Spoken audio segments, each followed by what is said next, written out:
Today I rose late. When I reached the well, there was already nobody there. It was getting hot. Furry white clouds were rapidly scudding from the snowy mountains.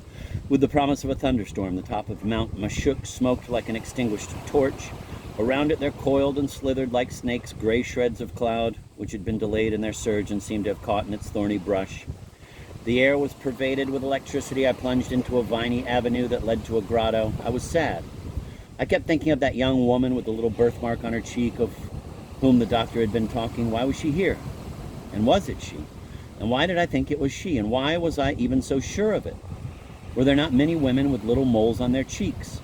Meditating in this fashion, I came close to the grotto. As I looked in, I saw in the cool shade of its vault, on a stone bench, a seated woman wearing a straw hat, a black shawl wrapped around her shoulders, her head sunken on her breast. The hat screened her face. I was on the point of turning back, so as not to disturb her reverie, when she looked up at me.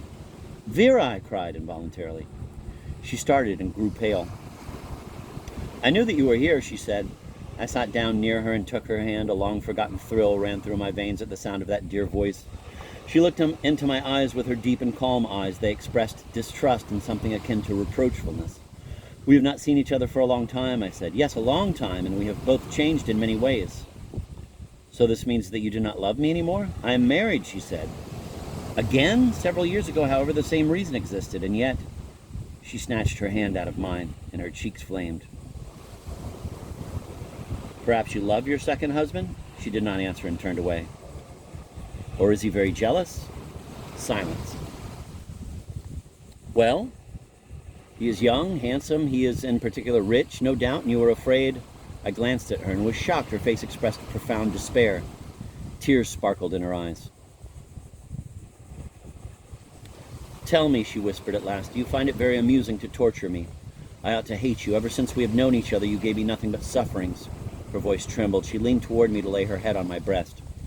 "Perhaps I thought this is exactly why you loved me. One forgets joys. One never forgets sorrows." I embraced her warmly, and thus we remained for a long time. At last our lips came close together and merged in an ardent, rapturous kiss. Her hands were as cold as ice. Her brow was burning. Between us started one of those conversations which have no sense on paper, which cannot be repeated, and which one cannot even retain in one's mind. The meaning of sounds replaces and enhances the meaning of words, as in the Italian opera. She definitely does not wish that I meet her husband, that little old gentleman with the limp whom I glimpsed on the boulevard. She married him for the sake of her son. He is rich and suffers from rheumatism. I did not allow myself a single jibe at him. She respects him as a father, and will deceive him as a husband. What a bizarre thing, the human heart in general, and a woman's heart in particular. Vera's husband, Semyon Vasilievich, G-V, is a distant relation of Princess Ligovskoy. He lives near her. Vera often visits the old princess. I gave her my word that I would get acquainted with the Ligovskoys and court the young princess in order to divert attention from Vera. In this way, my plans have not been upset in the least, and I shall have a merry time. Merry time, yes, I have already passed that stage of the soul's life when one seeks only happiness, when the heart feels the need to love someone strongly and passionately. At present, all I wish is to be loved, and that by very few. It even seems to me that I would be content with one permanent attachment, a pitiful habit of the heart.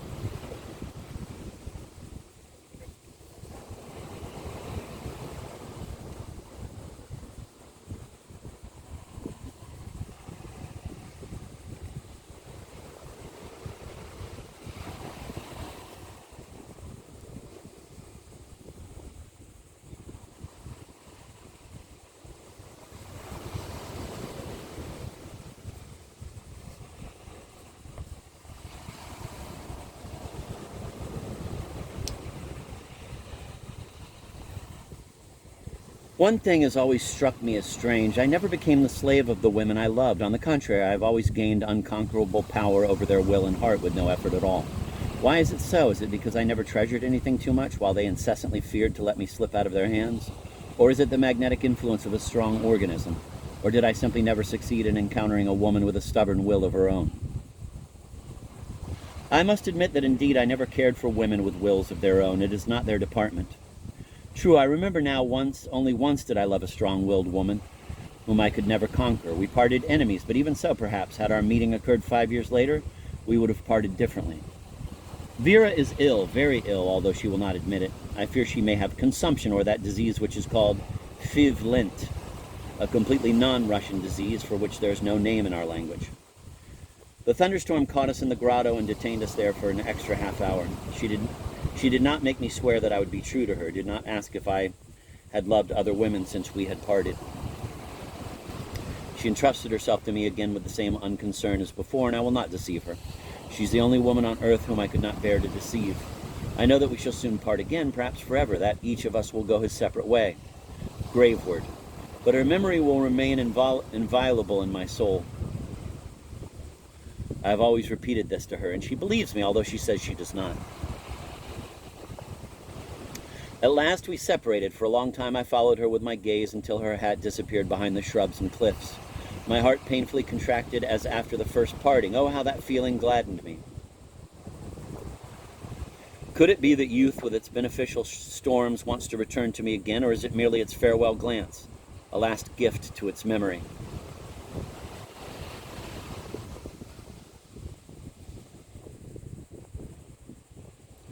And yet it's absurd to think that in appearance I am still a boy. My face is pale but still fresh complexioned. My limbs are supple and svelte. My thick hair curls. My eyes sparkle. My blood is ebullient.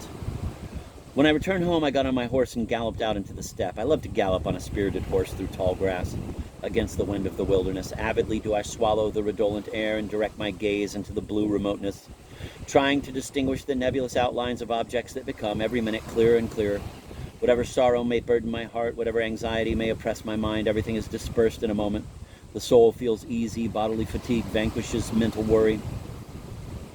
There's no feminine gaze that I would not forget at the sight of mountains covered with curly vegetation, and illumined by the southern sun at the sight of the blue sky, or at the sound of a torrent that falls from crag to crag.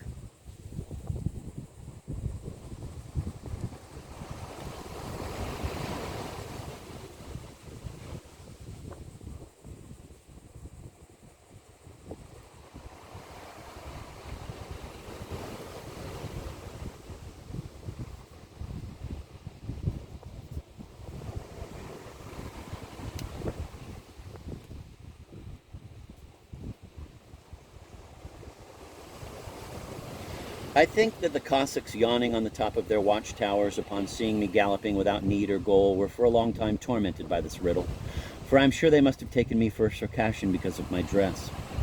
Indeed, I have been told that when riding in Circassian garb I look more like a Kabardan than many a Kabardan, and in point of fact, as regards that noble battle garb, I am an absolute dandy. Not one bit of superfluous braid, costly arms in plain setting, the fur of the cap neither too long nor too short, leggings and boots fitted with the utmost exactitude, a white bejmet, a dark brown cherkeska. I have studied for a long time the mountain people's style of riding. There is no better way of flattering my vanity than to acknowledge my skill in riding a horse in the Caucasian fashion. I keep 4 horses, 1 for myself, 3 for my pals, so as not to feel dull while ranging the fields alone. They take my horses with alacrity and never ride with me. It was already 6 in the evening when I remembered that it was time to dine. My horse was worn out. I came out onto the road which led from Piatigorsk to the German settlement where the Spa Society frequently went for picnics. The road ran winding among bushes and descending into small ravines where noisy creeks flowed under the shelter of tall grasses. All around rose an amphitheater of blue masses, Beshtau, Snake Mountain, Iron Mountain, and Bald Mountain. Upon descending into one of these ravines, called Balkas in the local dialect, I stopped to water my horse. At that moment there appeared on the road a noisy and resplendent cavalcade. The ladies in black or light blue riding habits, and the gentlemen in costumes representing a mixture of Circassian and Nizhny Novgorodian. Grushnitsky rode in front with Princess Mary.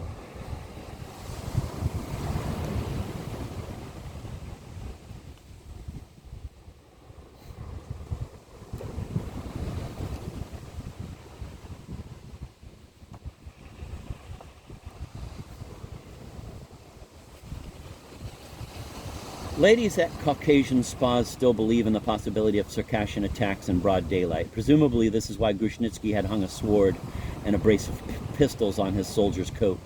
He was rather absurd in his heroic attire. Hey, Crab. You are a big one. There's 2.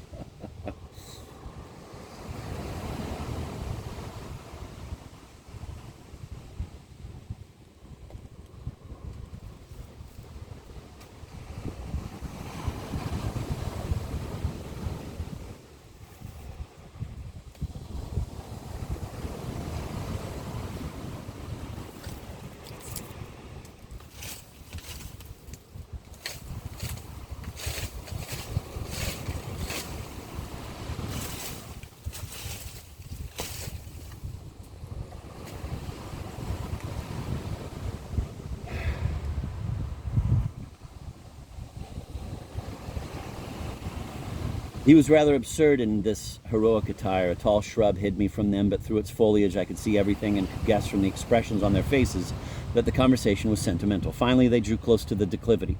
Grushnitsky took the prince's horse by the bridle, and then I heard the end of their conversation. "And you wish to remain for the rest of your life in the Caucasus?" the princess was saying. "What is Russia to me?" answered her companion. "A country where thousands of people will look on me with contempt because they are richer than I am. Whereas here this thick soldier's coat has not prevented me from making your acquaintance."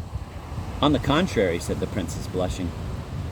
Grushnitsky's face portrayed pleasure. He went on. "My life here will flow by noisily, unnoticeably, and rapidly under the bullets of the savages, and if God would send me every year one radiant feminine glance, one glance similar to the one—" At this point they came level with me. I struck my horse with my riding crop and rode out from behind the bush. "Mon Dieu, un Circassien!" cried the princess in terror. In order to dissuade her completely, I answered in French, bowing slightly. "Ne craignez rien, madame. Je ne suis pas plus dangereux que votre cavalier." She was embarrassed, but why? Because of her mistake, or because my answer seemed insolent to her? I would have liked my second supposition to be the correct one. Grushnitsky cast a look of displeasure at me. Late this evening, that is to say around 11, I went for a stroll in the Linden Avenue of the boulevard. The town was asleep. Only in some windows lights could be glimpsed.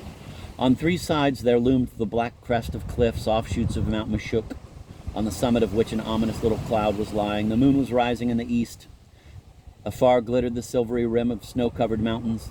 The cries of the sentries alternated with the sound of the hot springs, which had been given free flow for the night. At times, the sonorous stamp of a horse was heard in the street, accompanied by the creaking of a Nogay wagon and a mournful tater song. I sat down on a bench and became lost in thought. I felt the need of pouring out my thoughts in friendly talk, but with whom? What was Vera doing now, I wondered. I would have paid dearly to press her hand at that moment. Suddenly I heard quick, irregular steps. Grushnitsky, no doubt, so it was. "Where do you come from?" "From Princess Ligovskoy," he said very importantly. "How Mary can sing!" "Do you know what?" I said to him. I bet she does not know that you are a cadet. She thinks you have been degraded to the ranks." "Perhaps. What do I care?" he said absently. "Oh, I just happened to mention it. Do you know you made her dreadfully angry today? She found it an unheard-of insolence. I had a lot of trouble convincing her that you are too well brought up and that you know the Grand Monde too well to have had any intention of insulting her. She said that you have an impudent gaze and that no doubt you have the highest opinion of yourself." "She's not mistaken. Perhaps you would like to stand up for her? I regret that I do not have that right yet." Oh, I thought. I see he already has hopes. "Well, so much the worse for you," Grushnitsky continued. "It would be difficult for you to make their acquaintance now, and that's a pity. It is one of the most pleasant houses that I know of." I smiled inwardly. "The most pleasant house for me is now my own," I said, yawning, and got up to go. "But first confess, you repent?" "What nonsense! If I choose, I shall be at the old princess's house tomorrow evening." "We shall see, and even to oblige you, I shall flirt with the young princess." "Yes, if she is willing to speak to you." "I shall only wait for the moment when your conversation begins to bore her. Goodbye." "And I shall go roaming." I could never fall asleep now. "Look, let's better go to the restaurant. There's gambling there. Tonight I require strong sensations." "I wish you bad luck." I went home.